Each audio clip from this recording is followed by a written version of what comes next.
빅터 프랑클린이라고 하는 유명한 심리학자가 있습니다.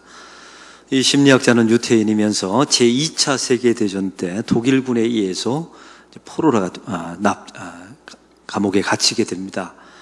이때 유태인 600만 명이 아우슈비츠 수용소에서 독가스에 희생되지 않습니까?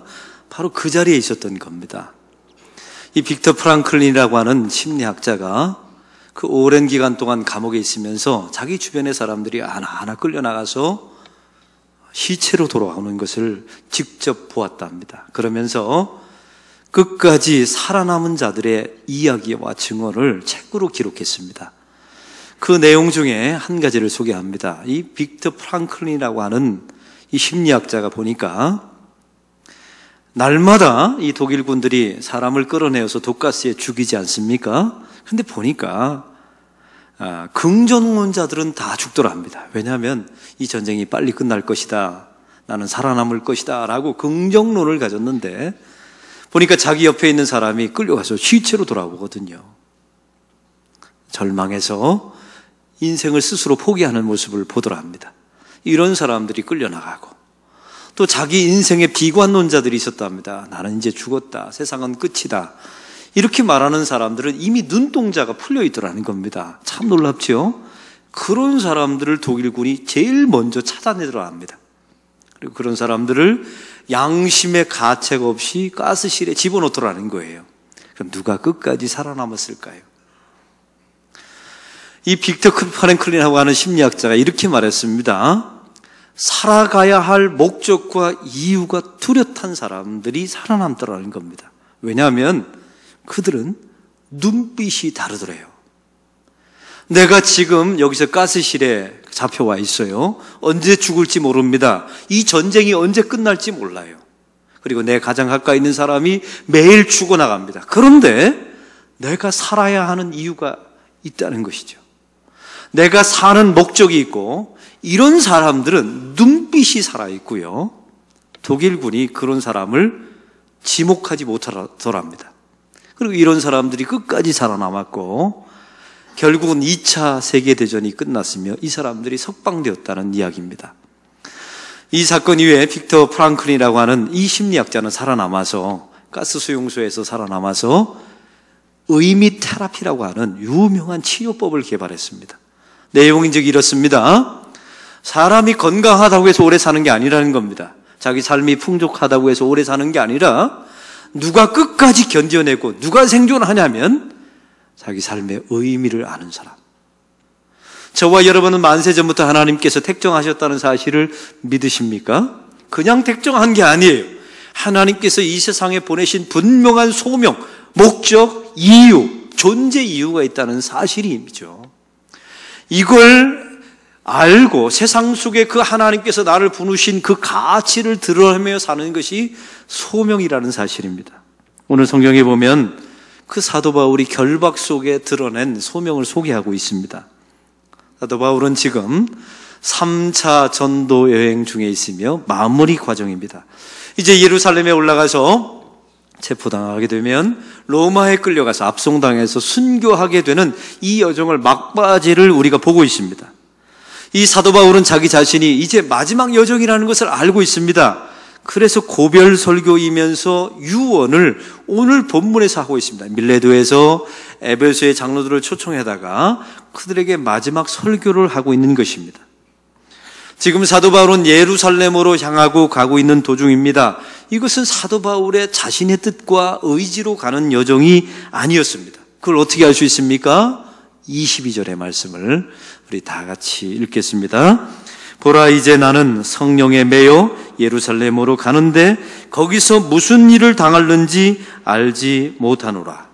내 의지로 가는 게 아닙니다. 성령님의 의지와 인도로 가고 있습니다. 사도 바울이 가고 싶었던 것은 예루살렘이 아니었어요. 수리아 안디옥에 가고 싶었죠. 그런데 자기 자신의 뜻을 내려놓고 하나님의 인도하심 따라 예루살렘으로 올라가게 됩니다. 사랑하는 성도 여러분, 성도란 무엇입니까? 자기의 의지와 열심을 내려놓는 것이 성도입니다. 그리고 그 성령님의 인도하심 따라 끌려가는 것이 성도예요. 이렇게 되려면 먼저 성령님께 민감하셔야 합니다. 그래서 말씀에 따라 주변의 믿음의 동역자들의 그 인도함 따라 그곳에 성령의 인도하심이 있다는 민감함이 있어야 돼요. 그리고 자기의 힘을 쭉 빼고 끌려가는 겁니다. 이게 성도의 인생이에요. 사도 바울은 말합니다. 내가 무슨 일을 당할는지 모른다. 이 여정은 이런 뜻이에요. 이 여정은 나의 평화와 나의 안전과 나의 행복을 위해서 가는 여정이 아니다. 이렇게 말하고 있는 겁니다. 복음을 위하여 가는 여정이라 라고 말씀하고 있죠. 성도의 여정도 마찬가지 아닙니까? 자기 자신의 행복을 위해서 가는 여정은 부르심이 아닙니다. 교회를 위한 교회 행복과 우리의 가족의 행복과 타인의 행복과 믿지 않은 영혼들의 구원을 위한 이런 여정을 걸어가는 것이 하나님의 백성들의 여정인 줄로 믿습니다. 그런데 오늘 성경에 보니까 성령님께서 사도 바울에게 이런 증언을 하십니다. 23절에 보니까 이렇게 말하죠. 성령께서 사도 바울에게 증언하여 이르되 결박과 환난이 나에게 있을 것이다. 이 증언을 해주십니다. 사랑하는 성도 여러분, 예루살렘에 올라갑니다. 그러면 결박과 환난이 있을 것이다. 성령님이 증언하셨답니다. 이건 사도 바울이 예측하고 예감한 게 아닙니다. 성령께서 말씀하셨다는 거예요. 예루살렘에 올라가면 너는 묶이게 되고 환난을 당하게 될 것이다. 이제 여러분에게 묻습니다. 가라는 말입니까? 가지 말라는 말입니까? 만약에 여러분, 제가 한번 비유해 볼게요. 제가 9년 전에 부산 땅에 왔는데, 부산 땅에 이제 가려고 마음 먹었는데 성령께서 저한테 이러는 겁니다. 너 부산 땅에 가면 직성에 고생한다. 이렇게 음성이 들렸다면 가라는 말입니까? 가지 말라는 말입니까? 여러분, 갈래요? 안 갈래요? 바로 이런 이야기입니다. 오늘 본문의 상황이 이런 이야기예요. 근데 오늘 본문에 보니까 사도 바울은 이런 결정을 내립니다. 우리가 성경의 가장 유명한 말씀 가운데 하나죠. 24절. 우리 다 함께 이제 사도 바울의 고백을 확신을 한번 들어보겠습니다. 읽겠습니다. 나의 달려갈 길과 주 예수께 받은 사명 곧 하나님의 은혜의 복음을 증언하는 일을 마치려 하면은 나의 생명조차 조금도 귀한 것으로 여기지 아니하노라. 아멘.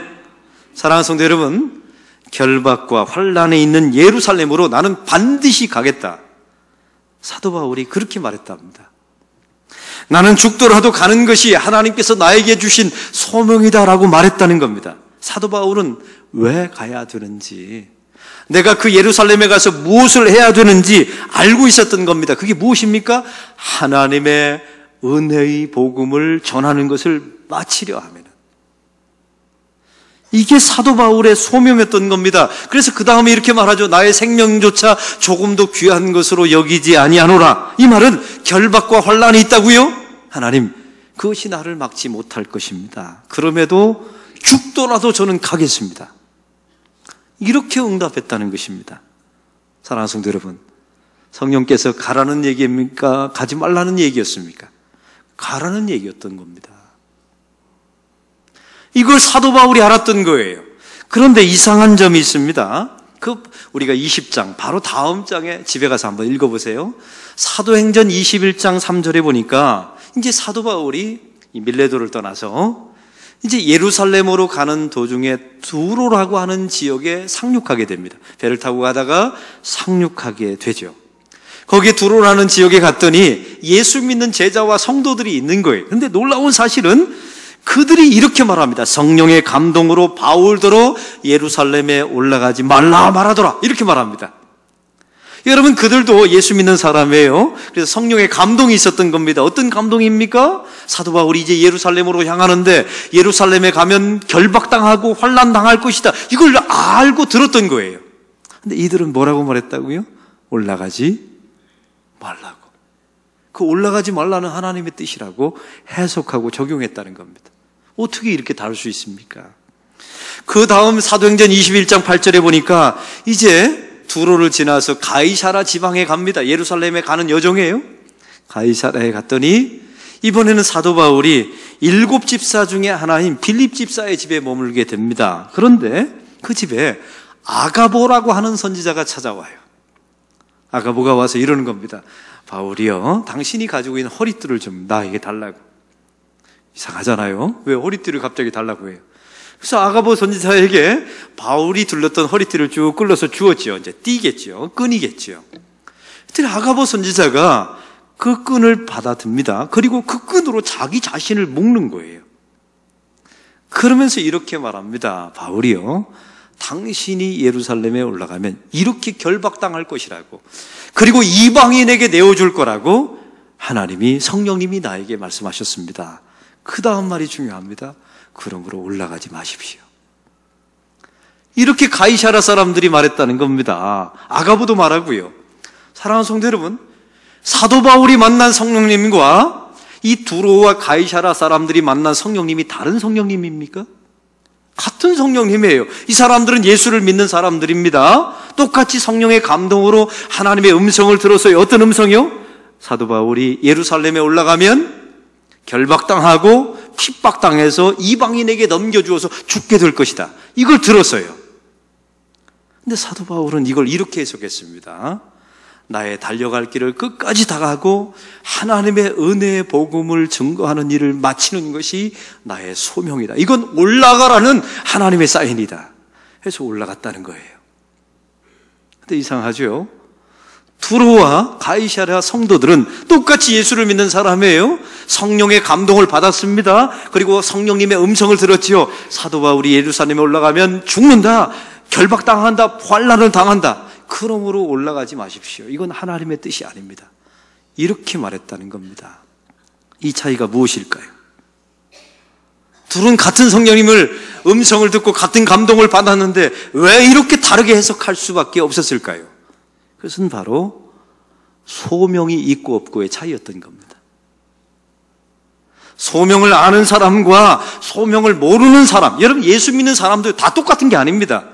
소명을 아는 사람은 환난과 핍박이 있을 것이다 라고 말하면 주님 그럼에도 불구하고 제가 올라가겠습니다. 이게 저에게 주신 하나님의 소명입니다. 이렇게 말하고 올라가서 죽는 사람이 있는가 하면 소명이 없는 사람들은요, 이게 소명의 차이였던 것입니다.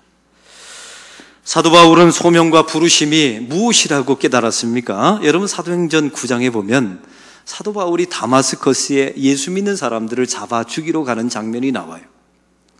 이때 예수님께서 강력한 빛 가운데 나타나시죠. 그래서 눈이 멀었습니다. 사람들의 손에 이끌려서 아나니아라고 하는 집에 이제 보내짐을 당하게 됩니다. 이때 아나니아 선지자가 이 사울이 누구인지를 잘 알고 있지 않습니까? 예수 믿는 사람을 잡아 죽이려고 핍박했던 사람에 주저할 때 그때 예수님께서 아나니아에게 했던 말씀을 기억하십니까? 이 사람은 이방인과 임금을 위하여 복음을 전하기 위하여 나의 택한 그릇이다. 이 말씀을 해주셨습니다. 이걸 사도 바울이 왜 몰랐겠습니까? 들었겠죠. 아나니아를 통해서 들었을 것입니다. 그런데 사도 바울이 몰랐던 게 있었어요. 이 이방인과 임금이 누구였을까? 이건 몰랐던 겁니다. 1차, 2차, 3차 전도여행을 다 끝나고 나서 우리가 지지난주 말씀을 나눴죠. 사도행전 19장에 오니까 사도 바울이 에베소에서 이렇게 말합니다. 나는 로마도 보아야 하리라. 따라해 봅시다. 나는 로마도 보아야 하리라. 그제서야 그 이방인과 임금이 누구인지를 사도 바울이 정확하게 말합니다. 9장서부터 19장. 그럼 그 사이에 무슨 일이 있었을까요? 사도 바울은 결박당했습니다. 사도 바울은 환난을 당했습니다. 사도 바울은 돌에 맞았습니다. 사도 바울은 결박당해서 끌려다녔습니다. 그런 과정 속에서 하나님이 자기를 무엇을 위해서 부르셨는지가 소명이 분명해졌던 것입니다. 이게 하나님의 백성들의 가장 중요한 신비예요. 하나님의 백성들이 세상 속에 살 때 어떤 때는 질병에 결박당합니다. 핍박에 결박당해요. 염려하지 마세요. 그 과정 속에서 하나님께서 저와 여러분의 소명을 분명하게 드러내 주실 줄로 믿습니다. 이게 하나님의 백성들의 인도하심이에요. 다 안 되고 힘들고 어려울 때 새로운 교회를 만나기도 하고 좋은 목사님의 메시지를 만나기도 하고 좋은 믿음의 동역자를 만나기도 하고 어떤 때는 새로운 사업을 만나기도 하고 힘들고 어렵고 결박당하고 환난당할 때 하나님께서 우리 가운데 주신 하나님의 그 고유의 소명, 부르심을 명확하게 만들어 주십니다. 할렐루야. 이게 하나님의 중요한 신비예요. 아브라함을 보십시오. 75세 때 부르심을 받았습니다. 그런데 100세가 되어서야 아들 하나를 낳아요. 25년 동안 세월의 결박을 묶임받고 이 아브라함에게 주셨던 하나님의 믿음의 조상이라고 하는 그 소명을 깨닫게 하시고 얻게 하십니다. 야곱을 보십시오. 태중에서 큰 자가 작은 자를 섬기게 될 것이다 라는 약속의 말씀을 붙들었죠. 속이고 자기 아버지를 속였을 때 도망자로 살아가게 됩니다. 외삼촌 라반의 결박, 도망자의 결박, 외로움의 결박을 당하죠. 20년 동안. 그렇게 될 때 나중에 20년 후에 야복 강가에서 그 야곱의 이름을 이스라엘, 하나님과 겨루어 이겼다라는 그 소명을 그에게 국가의 이름을 주시죠. 우리가 알고 있는 모세를 보십시오. 이름 자체가 건지다라는 겁니다. 그는 40세까지 왕국에서 살았어요. 그러나 살인자로 전락해서 40년 동안 광야에서 그 광야의 결박을 당합니다. 외로움의 결박, 아무것도 없는 그 소망 없음의 결박을 40년 동안 당하고 난 후에 하나님께서 그에게 소명을 주십니다. 이스라엘 백성들을 이끌고 출애굽하라고 말이죠. 사랑하는 성도 여러분, 이게 하나님의 백성들의 신비입니다. 결박 속에, 환난 속에 소명을 찾게 하십니다. 분명하게 드러나게 하십니다. 명확하게 보이게 하십니다. 할렐루야. 교회가 뒤집어지는 경험 없이 어떻게 목회를 할 수 있겠습니까? 인생이 뒤집어지는 결박의 경험 없이 어떻게 소명을 할 수가 있겠습니까? 제가 그 이야기를 들어보니까요, 저도 나중에 은퇴할 때쯤 되면 할 말이 좀 있을 것 같아요. 제가 후배들이 오면 저도 이런 말 하고 있을 것 같아요. 야, 여러분, 교회가 불나보지 않고 어떻게 목회를 논하리요? 산부 예배 시간에 불러서 대피하는 그런 경험 없이 어떻게 목회를 할 수 있겠습니까? 우리가 파송한 선교사님이 순교해서 물에 떠내려가서 그걸 수습해서 화장해 본 경험이 없이 목회를 어찌 알 수 있겠습니까? 이 두로와 가이사랴 성도들을 보십시오. 같은 예수님을 믿었습니다. 성령님의 음성도 똑같이 들었어요. 예루살렘에 올라가면 사도 바울이 죽는다, 체포당한다, 그리고 고난당하고 결박당한다. 근데 그들은 어떻게 해석했다고요? 올라가지 말라고. 하나님께서 도망가라는 뜻이라고 해석했어요. 왜요? 이 사람들은 소명이 없는 사람이기 때문에 그렇습니다. 소명이 없는 사람들은 결박과 환난이 찾아오면 피합니다. 도망갑니다. 그러니 그 자리에서 하나님이 어떻게 함께 하시는지를 몰라요. 그래서 그 사람들은요, 예기치 못한 결박과 환난이 찾아오게 되면 주저앉습니다. 그리고 결국 하나님께서 그 결박과 환난 속에서 하나님이 어떻게 복음의 확장을 이루시는지를 목도하지 못하게 되죠. 얼마나 불행한 사람들입니까? 그런데 사도 바울을 보십시오. 성령께서 똑같이 말씀하셨습니다. 너 예루살렘에 올라가면 환난과 핍박과 결박이 있을 것이다. 그런데 사도 바울은 말합니다. 이건 가라는 하나님의 음성이다. 나는 죽어도 갑니다. 하나님의 은혜의 복음을 증거하는 일을 마치려 하면은 나의 생명을 조금도 귀한 것으로 여기지 않겠습니다라고 말하고 올라갑니다. 피하지 않습니다. 그리고 피하지 않는 곳에서 임마누엘의 하나님, 함께 하신 하나님을 경험하게 되죠. 그리고 견딜 수 있는 힘을 그는 경험하게 됩니다. 그리고 자기의 순교와 자기의 사역을 통해서 하나님의 놀라운 복음이 확장되어져 가는 것을 그는 보게 됩니다. 할렐루야. 세상에서 가장 행복한 사람이 누굴까요? 자기가 목숨을 바쳐서 할 수 있는 일을 만난 사람입니다. 사도 바울은 불행한 사람이 아니에요. 왜? 사람은 다 죽습니다. 여러분 이 자리에서 100년만 지나보세요. 여러분의 이름을 기억할 사람은 단 한 명도 없어요. 그런데 무엇이 중요할까요? 이 땅에 살아가면서 목숨을 걸고 할 수 있는 일을 발견하는 사람. 지금 이거 하다 죽어도 좋다. 있습니까? 이거 기도하셔야 돼요. 예수 믿는 사람들. 그 일을 하는 도중에 힘들고 결박과 환난이 있어요. 여러분 오래 사는 게 중요한 게 아니에요. 벽에 머칠할 때까지 사는 것, 여러분 그게 예수 믿는 사람들의 꿈이 아닙니다. 예수 믿는 사람들의 죽음의 자리는 이부 자리가 아니에요. 선교의 자리, 봉사의 자리, 헌신의 자리, 예배의 자리, 목사인처럼 설교의 자리, 여기서 죽어야 영광이죠. 할렐루야. 이거 하다 죽어도 좋다. 이거 발견하셔야 합니다. 예수 믿는 사람들은. 그리고 그거 하다가 지금 죽어도 좋다. 여러분 이렇게 고백하는 사람들 두려움 없습니다. 김정은 아무리 저렇게 쏴도요, 우린 두려워하지 않아요. 소명이 있는 사람은 죽지 않습니다. 그러나 소명을 다하면 반드시 죽습니다. 이걸 믿으십니까?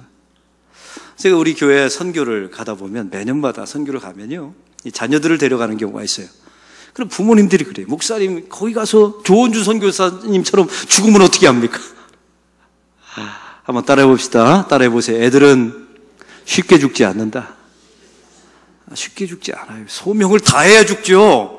소명을 다하지 않는 한 죽지 않습니다. 그러면 소명을 다하면 길거리 걸어가다가도 죽어요.